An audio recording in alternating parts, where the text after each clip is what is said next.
말을 잘한다는 것은 무슨 뜻일까요? 여러분은 자녀가 말을 잘한다고 생각하시나요? 혹시 다음과 같은 상황에 답답했던 경험은 없으신가요? 첫째, 아이가 말을 머뭇거리면서 하고 싶은 말을 제대로 못할 때. 둘째, 무슨 말을 하는지 알 수 없을 정도로 말의 논리가 부족할 때. 셋째, 발음이 부정확해서 듣는 사람에게 신뢰를 주지 못할 거라고 걱정하신 경우들 말입니다. 이러한 문제들은 대부분 연습의 부족에서 비롯된 결과입니다. 절대 아이에게 문제가 있다고 보기 어려우니 염려하지 마십시오. 가능하면 한 살이라도 어린 시기에 이러한 문제를 바로 잡아주면 됩니다. 이 시간부터 3회 동안 말하기에 능숙한 아이로 만들기 위한 체계적인 연습을 제안하려고 합니다. 첫 시간은 운동심리학의 관점에서, 나머지 시간에는 인지심리학과 학습심리학의 관점에서 자녀의 말하기를 조기에 교정할 수 있는 과학적인 방법들을 제안하겠습니다. 많이 말해본 아이들이 능숙한 언변 실력을 얻게 됩니다. 그렇기 때문에 오늘의 방법을 자녀와의 일상에서 게임처럼 자연스럽게 실천해 보시기를 권합니다. 오늘의 이야기는 말하기에 대한 운동심리학적 접근입니다. 스탠포드 대학의 맷 에이브럼스 교수의 방법을 참고하였습니다. 말하기를 연구한 학자들은 말을 잘하려면 몸이라는 심리학적 기계를 잘 다루는 법을 먼저 익혀야 한다고 제안합니다. 인간의 몸을 하나의 악기라고 가정할 때 6가지 요소를 잘 통제해야 능숙하게 말하는 사람이 될 수 있다고 합니다. 각각은 공기, 의도, 마음, 근육, 뼈, 근막입니다. 말을 잘하기 위해서는 가장 먼저 호흡이 안정적이어야 합니다. 또 자신이 무엇을 말하고자 하는지 그 목적과 의도를 명확히 인지하고 말해야 합니다. 그리고 긴장하지 않고 자신 있게 말할 수 있는 강한 마음가짐이 있어야 합니다. 마지막으로 말하기를 익숙하게 수행할 근력이 필요합니다. 정리하자면 말하기란 근육과 마음, 지식의 협력 작업이 필요합니다. 근육과 마음, 지식을 연결하는 기초 훈련 방법은 3가지입니다.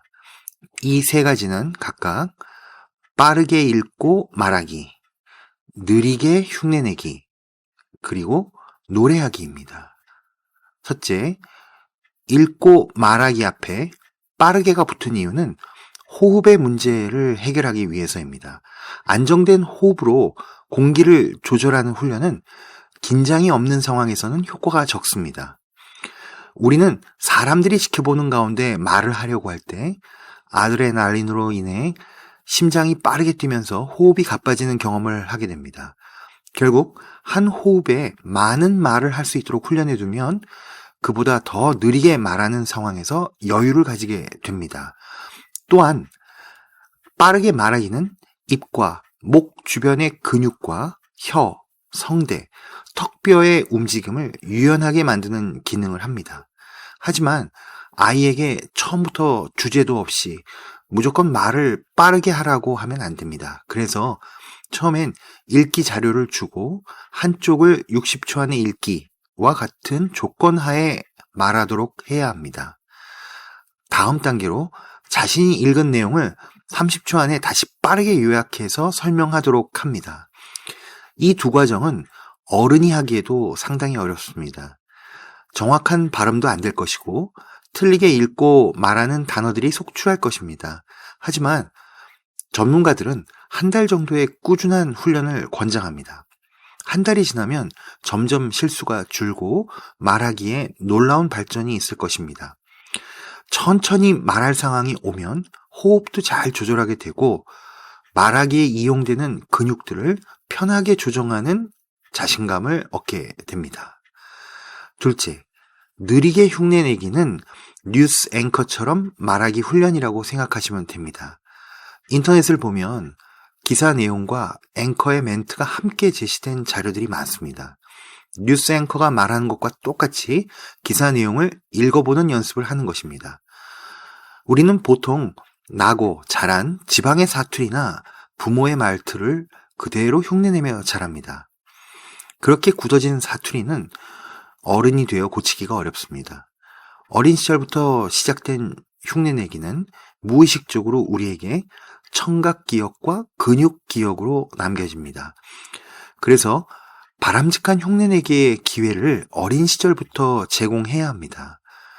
앵커의 억양이나 말투를 흉내내되 느리게 따라하라는 의미는 끊어 말하기의 연습 때문입니다. 뉴스 앵커의 보도는 의미 전달의 명확성을 위해 어구 단위로 끊어 읽는 교과서입니다. 어디서 숨을 쉬고 어느 단어에서 억양을 조절하는지 아이가 파악할 수 있도록 느리게 따라하며 앵커의 습관을 복사하도록 안내해야 합니다.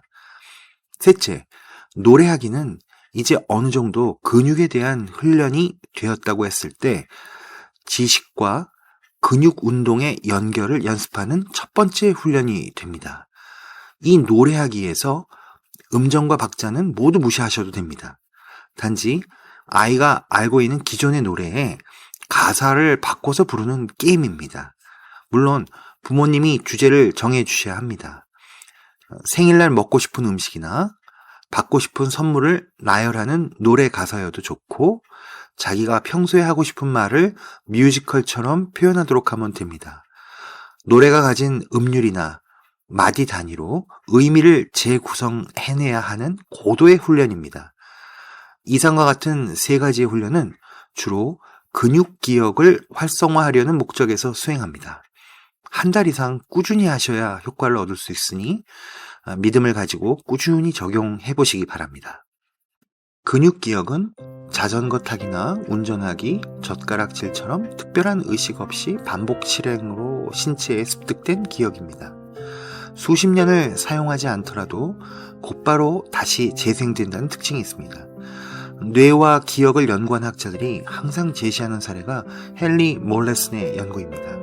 헨리는 심각한 발작을 치료하기 위해 뇌에서 기억을 담당하는 해마를 제거한 환자입니다. 그는 단지 5분만을 기억할 수 있었습니다.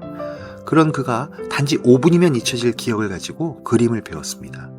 그림을 어느 정도 그릴 수 있게 되었을 때 그는 항상 자신이 어떻게 그림을 그릴 수 있는지 모르겠다며 신기했다고 합니다. 그렇습니다. 말하기 기능도 마찬가지입니다. 운동 피질 내에 신경세포들이 말하기 기능에 관여하며 의식적인 사고작용과 상호작용을 하며 말을 할 수 있게 됩니다. 이렇듯 근육기억이 활용되려면 지속적인 반복과 집중 연습이 반드시 필요합니다. 단기 교육으로는 큰 성과를 보기 어렵기 때문에 일상 속 연습이 중요합니다. 게이미피케이션 효과는 다들 알고 계실 겁니다.